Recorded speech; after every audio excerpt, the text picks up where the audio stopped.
Today is the last day here. Well, half a day or so. Going to go ahead and start the dozer up, let it warm up. It got down to about 29 last night, so everything's a little bit chilly. And I'm gonna run up here with the excavator and that pile of dirt and ashes that I piled up on the edge. I'm gonna take and just pull them out with this real quick, just to break it up a little bit. It's kind of packed in there pretty good. And then I can take the dozer and start bringing it down here and covering all this mess up. So today is going to consist of that and getting all this equipment cleaned up. Yeah, it's going to take a little bit of shoveling there to get this cleaned up, but it needs to be done. Let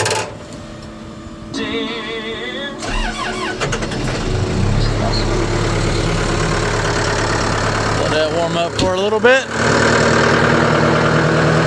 Also brought my scrub brush and a 5-gallon bucket, so might wash a little mud off everything.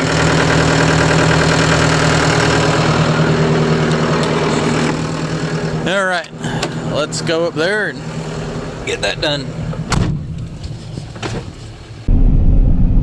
So this pile of stuff, as I was tracking or pushing it up, it gets tracked in, and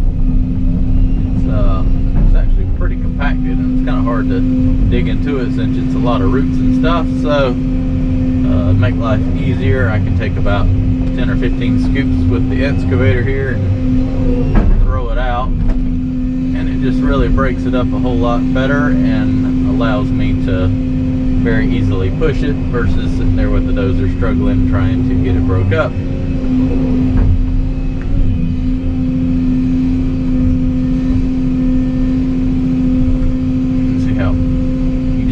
Tracking over it, pushing it in, it just really packs itself down in there. So I can throw out a few scoops. Then I can just come in there with the dozer and just start catching the edge of this pile here and shoving it down there. So it's all the ashes and topsoil. It's stupid to bury it unless you absolutely have to get rid of it. I'd much rather spread it out down there and let it rot down and have good topsoil versus digging a hole and ending up with a nasty pile of sticky clay I can't do anything with, and it won't never grow anything.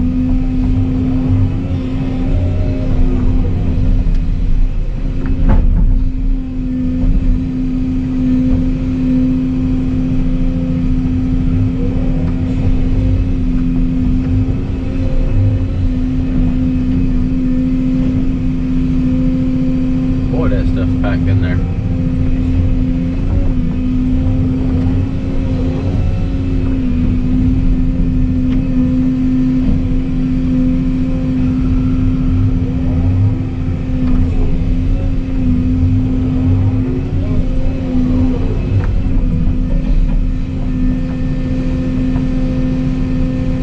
Get all this pushed down there, then I'm going to, you can see that row of dirt down the tree line there better now. I'm going to take and pull all that out and spread that out. That's some pretty clean dirt other than the mat of roots that are in the top layer of it from all those briars and everything, but hopefully that'll kind of spread out decent.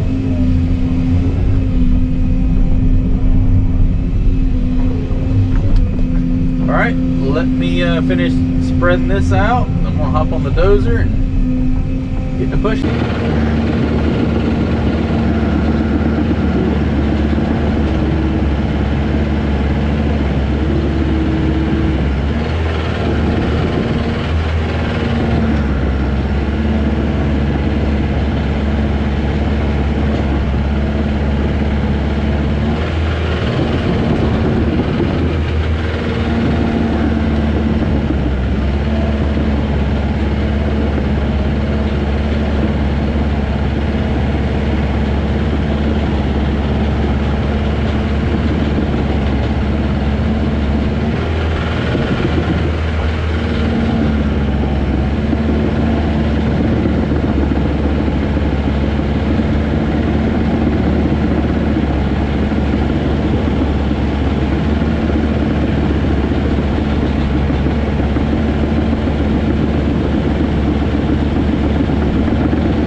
So I got all the roots and mess pushed down here. It's not yard quality, but it's a lot better than it was. I'm gonna take the excavator. That stuff's got so many roots and vines in it, it's hard to get it cut out of the wood line and just fling it over out here. But yeah, that's everything that I've bladed off from all that big pile that was over there this morning. Spread down here and then took that topsoil along that edge and pushed out across here, and it's turning out pretty good. Of course, this is where all the roots and mess ended up, but I'm gonna get it graded out. It's not gonna be perfect down here just because this is all gonna get tore up whenever we do the pond, but that'll be later on in this video. I'll explain that. Let's finish getting this laid over here and this cleaned up. That's a wrap.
So let's do a little walk through.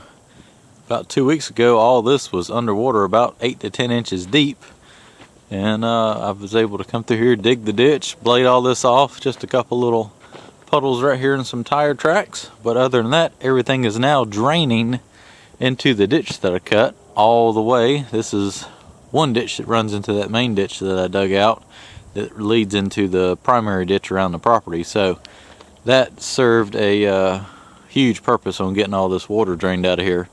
It worked great on this. Like I said, everything is just, as you can tell, it's just really flat down here, and it's hard for water to drain out of stuff when it has nowhere to go. So I was able to get that cut in here and drained down. Now the next step is later on grading this out. I'll put some fabric down.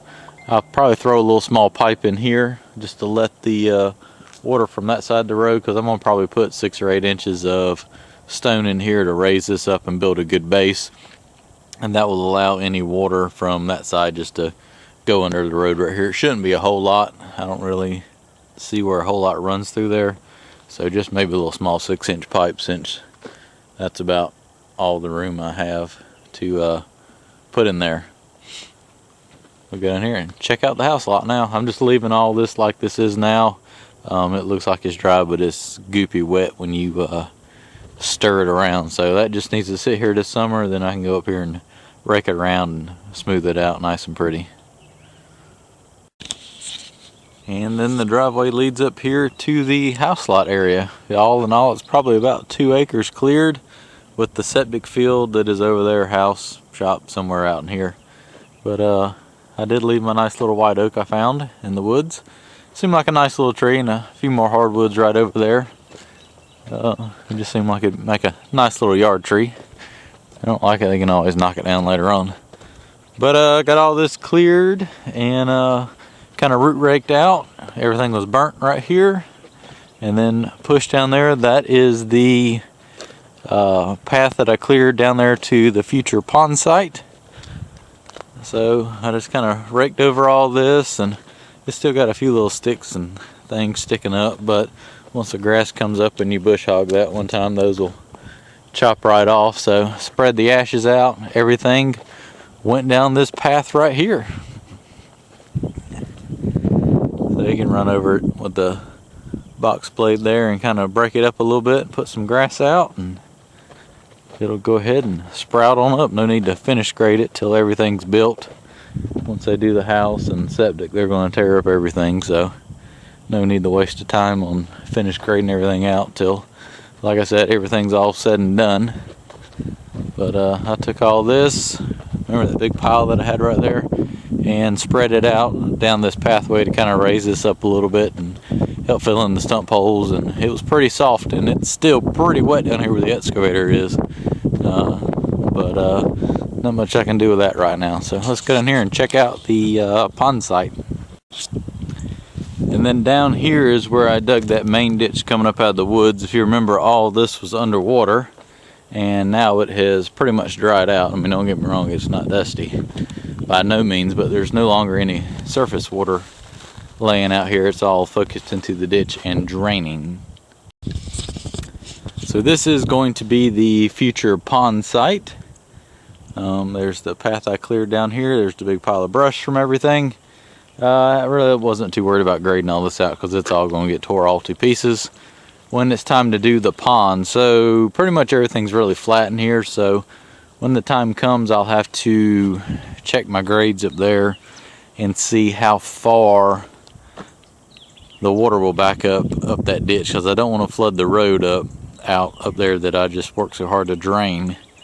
And the pond dam's going to go somewhere right in here. I want to do about 1 acre, and if you figure, an acre like 5 feet deep is like almost 8,000 yards of dirt. So all the dirt's going to go, it's pretty much just going to be a hole in the ground, and everything's going to go behind the pond. So if I want to raise that up 3 feet, I've got to clear like 1.5 acres for all that dirt to go. So it's a whole lot more to it than just building a pond. You got to clear another, almost 2 acres for the dirt to go somewhere. And I'll take it and just pile it up and spread it out and raise all this area up from I'm figuring the pond may start about that pine tree, so if I can take all that dirt and throw it from here to the wood line back there in the background, I think I can waste it all up in there and just raise all that up and just kind of, you know, make a little mound out of it, about 3 to 4 feet tall, and that'll make that where that's usable and give me a good place to get rid of the dirt, because I can't take anything up back that way because it would block the flow of the natural runoff flow for all the rainwater and groundwater running to the pond. So that's the plan. Still got pretty decent little amount of flow through here. You can slowly see that moving right there. It's just amazing how much groundwater is out this way. But it's some ooey and gooey nasty dirt once you get down there, so that's the whole reason it's not soaking into the ground and everything's saturated. But I'm gonna hop on the excavator, finish slicking that up a little bit. I'm gonna make a little bit of a ramp so when this does dry out, you can be able to drive the tractor through here. And then it's I got a couple little piles of dirt to knock down over there. Then I'm going to start shoveling all the mud off these things. So this will be, he's pondering it probably later on this year, late summer, possibly doing the pond. That'll give this time to really dry out and just make life a lot easier, because that pile of dirt right there was from 2 weeks ago when I dug the ditch, and the dozer won't even hardly go through it. It's so nasty and wet. So give this time to dry out. It'll just make life a whole lot easier and save a little bit of time on getting the pond dug. But I'm pretty much figuring the pond's going to go from probably that burn pile to maybe that pine tree, maybe a little bit farther back. It's just kind of, once I get it cleared, I can kind of see, measure out the area. But yeah, it'll be a nice place for a pond down here. And take all the dirt, like I said, throw it back that way and raise all that up and make that ground over there suitable, or usable and suitable. Oh boy, now the real work begins. This job definitely caked the mud on here. Yep, I'm gonna be shoveling for a little bit.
Alright, that was a lot of mud, and it was packed in there too. It ain't perfect, but it's good enough to go 8 miles down the road to the next project without dropping a 100-pound clod off onto a car. But now it's the dozer's turn. Well, I got that shoveled off, and a lot of people has asked me how I wash the equipment. Well, truth be told, I get a 5-gallon bucket of water out of a ditch right here and a scrub brush, and that's pretty much what I wash the mud off with. So that literally took like 5 minutes just to scrub the yellow paint there. I wasn't too worried about the stuff under the cab there, because this thing's going back into a mud hole in the next project, but at least I can see out the windows now. Alright, let's take this to where I've got to pick it up, and then we'll bring the excavator over here and wash it as well. And that's a wrap. Got the dozer down here and the 220. I even washed it off, just 5 or 6 minutes with a 5-gallon bucket and a brush. Just cleans everything up, keeps everything looking nice and clean. So we'll fly the drone. I'll start where I started the first day I was here and end where I finished today. Hope you enjoyed.